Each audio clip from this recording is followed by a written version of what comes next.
Bom dia, boa tarde, boa noite. Tudo bem com você que está vendo esse vídeo? Seguinte, recentemente estourou uma grande polêmica, uma série de polêmicas que envolve a Câmara dos Deputados, né? Toda a questão, todos os debates mais recentes que é na não taxação dos super ricos, né? O aumento do número de deputados, né? Tem também é, a questão das emendas parlamentares, várias questões que envolvem, que giram em torno da Câmara dos Deputados, mas principalmente de Hugo Mota, né, que é o comandante, quem comanda as atividades na Câmara dos Deputados, né, presidente da Câmara. É, E aqui tem um vídeo do Galãs fez falando sobre isso, sobre esse momento histórico no qual estamos vivendo, né? Dória ressuscita para chamar Mota de herói e Lula parte para o combate contra o Congresso. Que isso aqui é a primeira vez na história que eu vejo o Lula fazer, hein? Foca aqui, câmera. A primeira vez na história, sei lá, que eu vejo o Lula fazer alguma coisa assim, sabe? Né? Ele tinha que ter aprendido com o Gustavo Petro. Né? Que a galera tem gente do PT que adora falar: ah, não, mas nós temos minoria na Câmara. Então, o Gustavo Petro tinha uma minoria muito. Tinha quantidade de aliados na Câmara dos Deputados, no Congresso colombiano, muito menor que o Lula e conseguiu passar reformas significativas. Né? Como é que ele fez isso? Ele pautava a reforma, botava o povo na rua. É isso. Você entendeu? É o básico, é o feijão com arroz ali da política liberal se você quiser passar qualquer pauta. Ou você põe o povo na rua de forma consciente, né, lutando por pautas que interessam para ele, põe o trabalhador na rua lutando por pautas que interessam para ele, ou você faz o jogo dos caras e vai abrindo as pernas e deixando ele passar a pauta que quiser. Né? Vamos lá.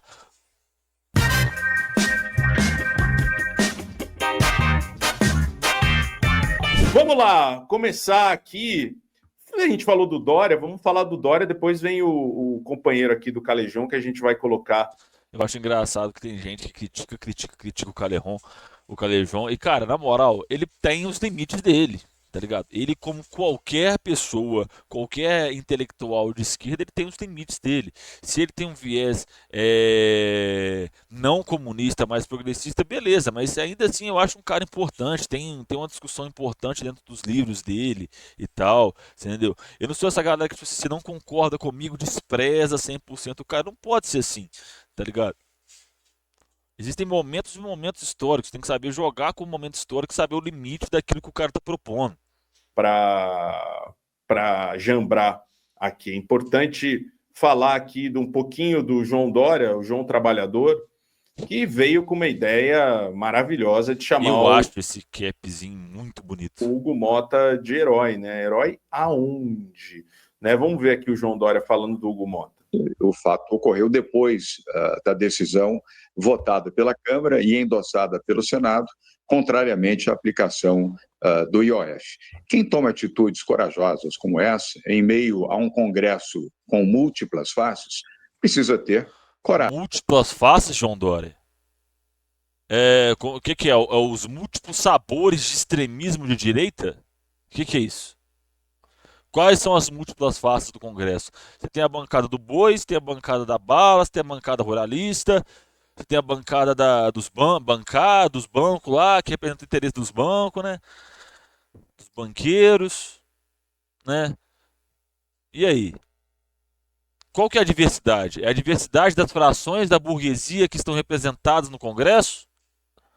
Porque essa é a única diversidade existente, né? Você tem a burguesia da fé, você tem a burguesia industrial, você tem a burguesia bancária. É isso que eu vejo representado no Congresso. Ah, não, mas temos deputados do PT. Foda-se. Sinceramente, foda-se. Eles votaram a favor de um monte de pauta antipopular? Precisa ter decisão, precisa ter discernimento e precisa ter liderança. Esses são os fatores que me fizeram colocar e apresentar Hugo Mota como um herói do Brasil neste momento, porque seria fácil para o presidente da Câmara dizer sim, simplesmente, e atender todas as demandas do Poder Executivo. E não tem sido assim. Ele tem dado demonstrações de equilíbrio, de bom senso, não tem feito enfrentamento. Equilíbrio, bom senso. Eu acho que esses momentos históricos, eles são muito pedagógicos e tem que ser capturados pela esquerda radical e trabalhados pela esquerda radical, porque é nesse momento que se evidencia claramente a luta de classes.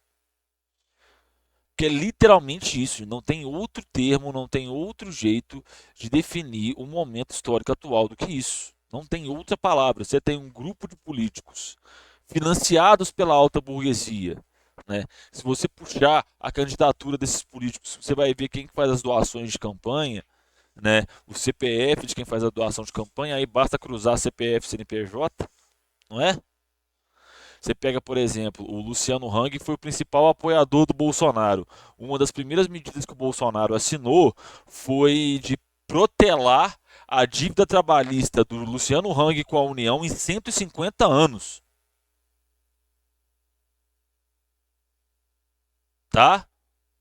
Você pega um dos principais financiadores da campanha do Lula foi o Jorge Paulo Lema. O Jorge Paulo Lema que quebrou Americanas. O que o Lula fez? Instrumentalizou o Banco do Brasil para arcar com o prejuízo da Americanas. E aí? O que mudou, gente? Você pega, eu quero que alguém me fala qual que é a diferença da política fiscal do Fernando Haddad para do Paulo Guedes. O que o Fernando Haddad fez foi pegar o teto de gastos e trocar o nome. Eu acho o calabouço fiscal muito pior do que o teto de gastos, tá? Só para deixar claro. Exceto as posições colocadas no. O fato ocorreu depois da decisão. Tá aí o Dória chamando o Hugo Mota de herói e o Lula respondendo sobre o Congresso, né? E aqui aqui é aquela questão, mas ele não mostrou o vídeo inteiro. Gente, não precisa, pelo amor de Deus. Vocês acham realmente que o Dória vai brigar por taxar os mais ricos? Sério mesmo? Sabe? Porra. Depois o Calejão fala aqui, depois dessa fala aqui do Lula que a gente viu, falando do IOF, dos deputados, do aumento de número de deputados e tudo mais. Entrar com recurso no Poder Judiciário, se eu não for a Suprema Corte, ou seja, eu não governo mais do país, cara.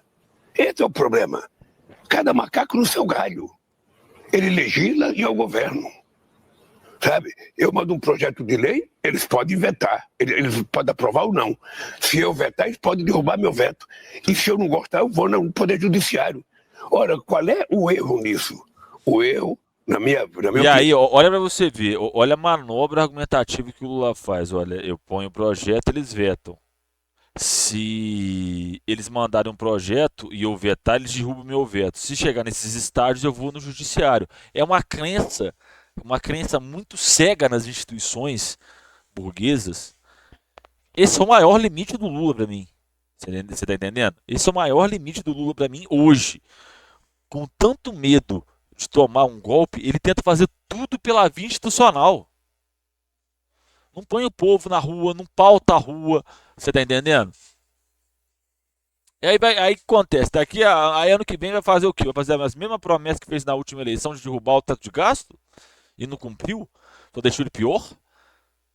Sabe? Ele derrubar a contra-reforma trabalhista, não encostou nela em nenhum momento. Foi fazer aquele negócio com os caras do Zep lá, com os motoboy, com os motoristas de Uber. Só piorou, só quis praticamente piorar a situação para os caras. Fez uma proposta que favorece os aplicativos e não os trabalhadores. Sabe? Regulou. Tá regulado. Regulamos a relação de trabalho entre Uber e motorista a favor do patrão. Tá? Mas tá regulado. Fizemos a nossa parte. Falamos que ia regular, regulamos. Não mentimos, você entendeu? Porra. Foi, sabe, o descumprimento de um acordo que tinha sido feito. Eu nem lembro se essa parada do Uber passou. Domingo à meia-noite, na casa do presidente Hugo Mota. Lá estava vários ministros, lá estava vários deputados, lá estava o companheiro Fernando Haddad com a sua equipe. Festejaram o acordo no domingo. Eu estava em Nice, no Congresso dos Oceanos, na França. E vocês acreditam nessa patifaria? Olha para você ver, o cara chegou, não, nós vamos aprovar o aumento do IOF. Ele chega depois, vota contra... E ele acredita, sabe? Ele vai falar o quê? Não, mas eles comemoraram. Vai falar o quê? Porra, vai se fuder, velho. França, eu liguei para a Gleisi Hoffmann e perguntei como é que foi a reunião. Ela estava maravilhada com a reunião. Nunca vi tanto abraço, tanto carinho, tanta concordância. Quando chega na terça-feira, o presidente da Câmara tomou uma decisão que eu considerei absurda. Agora, isso você pode perguntar, tem um rompimento com o Congresso? Não. Não tem. O presidente da República não rompe com o Congresso. E tem, Calejão, só para finalizar, aqui uma fala da Globo News, que falando dos deputados também, que o Lula não vai sancionar esse absurdo aqui no número de aumentos de deputados no Congresso Nacional, né?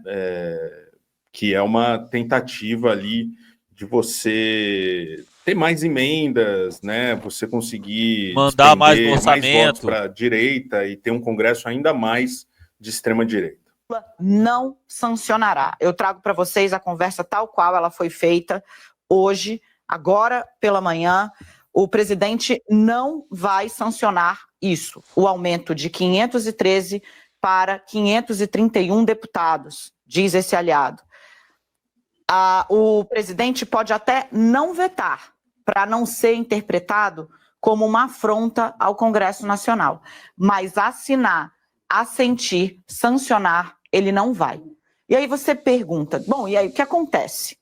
Há regramento para isso. Se o projeto vai, aprova-se no Congresso, vai até o Palácio do Planalto, o presidente tem 15 dias, a partir do momento em que a proposta chega à mesa dele na presidência da República, ele tem 15 dias para sancionar.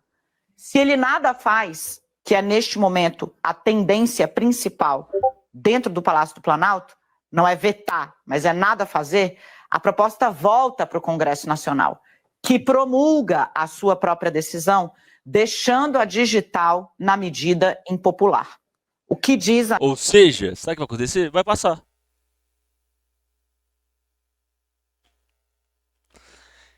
Isso que o Lula está fazendo é basicamente lavar as mãos.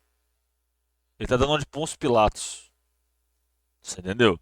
Ele está dando uma de Pôncio Pilatos, porque é isso, velho. Ó, não vou sancionar, mas não vou vetar. Aí o que acontece? O Congresso promulga, aumenta as emendas parlamentares e você e eu vai pagar a conta.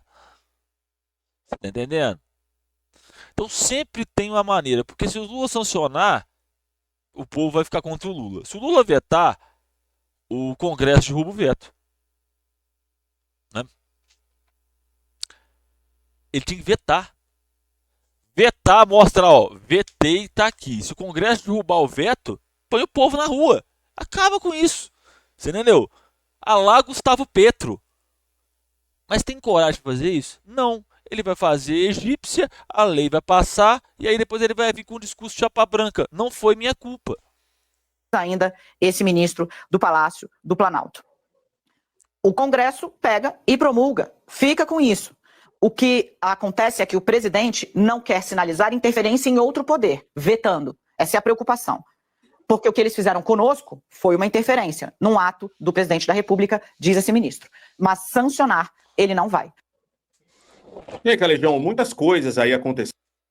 Patético, velho. Meu Deus, patético. Sendo, né, o Congresso aí sendo rebatido, sendo discutido cada vez mais, né, o Hugo Mota, que a gente trouxe a capivara da família dele, é extensa, ele que já fez acordo com Eduardo Cunha, né, votou pelo impeachment da Dilma, tá aí há muito tempo, um cara novo, mas está desde os 21 anos na legislatura aí do Congresso, né, e parece agora que o Lula deu uma acordada, né, deu uma mexida ali, né, tá peitando ali um pouco o que está acontecendo no Congresso Nacional, que depois a gente vai mostrar até uma votação dos próprios congressistas sobre o que eles acham do governo Lula, mas queria saber o que você acha que está acontecendo, o que vai acontecer e se o Lula ainda tem condições de governar esse país.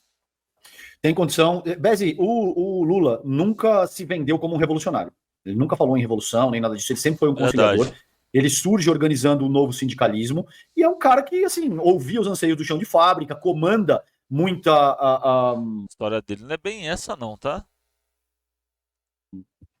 liderança mesmo, né, junto a essa categoria na ocasião e ascende para a vida política a partir desse pressuposto. Não é um cara que se propôs a combater o capitalismo ou subverter nada disso, entendeu? Então tá na natureza dele.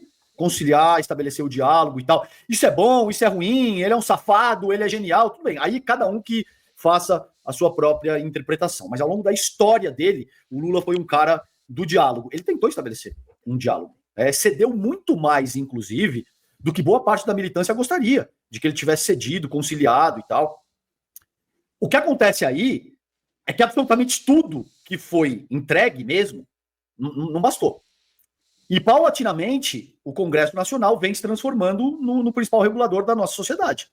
Então, isso não é mais um presidencialismo de coalizão, o que quer que seja. Existem vários termos e estudos ao redor disso. O Misael, um cara que eu gosto e respeito, fala de parlamentarismo orçamentário. O Cláudio Couto, tudo isso está nesse meu último livro, No Poder e Desigualdade. O Cláudio Couto fala de um governo congressual. Cada um tem a sua própria definição para te dar conta dessa transição que vem acontecendo ao longo dos últimos 10 anos, através de PECs, através desse tipo de coisa, sobretudo considerando emendas orçamentárias, e que vai tirando o poder do legislativo, transferindo para o executivo. Acontece que isso bateu no paroxismo. Essa escola de Eduardo Cunha, de Arthur Lira, que hoje tem o Hugo Mota presidindo a mesa diretora da Câmara, achou que não tá bom, a gente quer cada vez mais e eu vou apunhalar o governo pelas costas. Fizeram uma reunião com a Fazenda, e, ao que tudo indica, estava tudo combinado. Parlamentares que eu respeito, o Ivan Valente, por exemplo, do pessoal, diz que presenciou isso, entendeu? E o Hugo Mota se achou forte o bastante para sair da mesa de negociação dando uma facada nas costas do governo. Aí o governo não teve outra alternativa. Aí o governo falou, não, então pera um pouco, mano.